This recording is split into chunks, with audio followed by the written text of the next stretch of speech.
Okay, so a major part of geometry is what we call proving things, writing proofs. All right. Um, so the thing about geometry that makes it sort of difficult is they're constantly wanting you to prove it. You've got to have a reason for why things are true in geometry. So it's sort of a little bit different from things like algebra, where we're just used to just getting into a process of solving problems.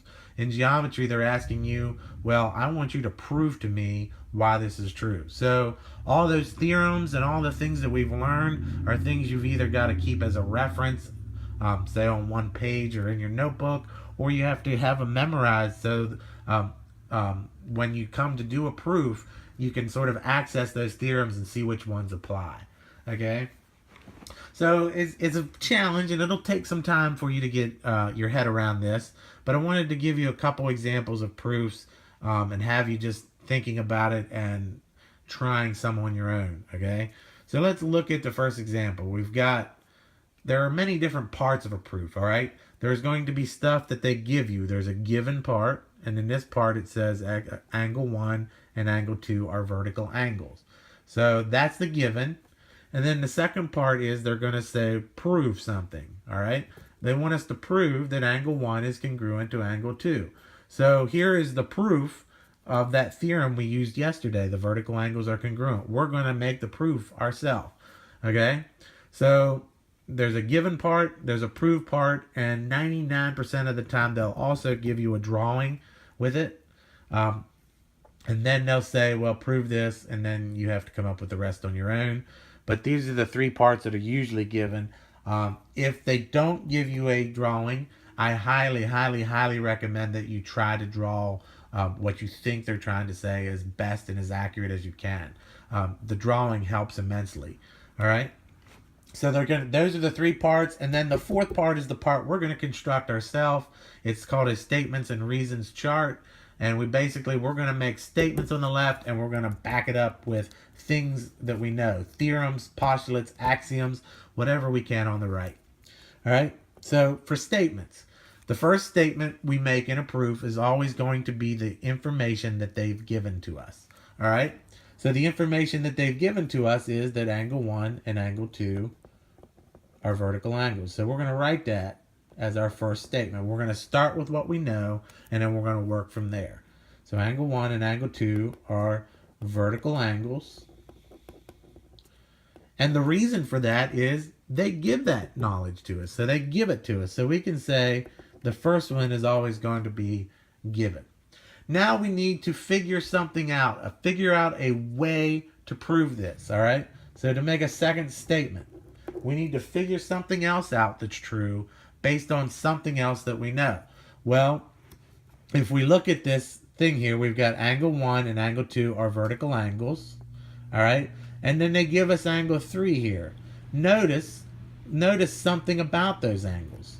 If you look and see, angle 1 and angle 3 are supplementaries. They're going to add up to 180, so we can write that. Angle 1 plus angle 3 is equal to 180 degrees. Notice also that angle 2 and angle 3 also add up to 180. Okay? And we can call that the angle addition postulate. That allows us to do that. All right? So by the angle addition postulate, we determined that angle 1 plus angle 3 is equal to 180. That's something we did in the beginning of the year. Angle 2 plus angle 3 is also equal to 180. And that's also angle addition postulate. So we can write those two statements and say that those are true because of the angle addition postulate. All right? The third statement. Well, now we need to try to figure out a way to get angle 1 and angle 2 equal. Notice if angle 1 plus angle 3 is equal to 180, angle 2 plus angle 3 is equal to 180, then these two statements on the left, they must be equal to each other because 180 equals 180. So what we can say is that angle 1 plus angle 3 is equal to angle 2 plus angle 3. All right? And the reason for that, and this is where you have to get kind of creative and think, well, what we did was we substituted in one of these values, so we can say that's a substitution. All right? So all we're doing is we're making statements, giving reasons for it. All right? So now finally we can get down to proving this. We can say that angle 1 is equal to angle 2. Angle 1 is congruent to angle 2.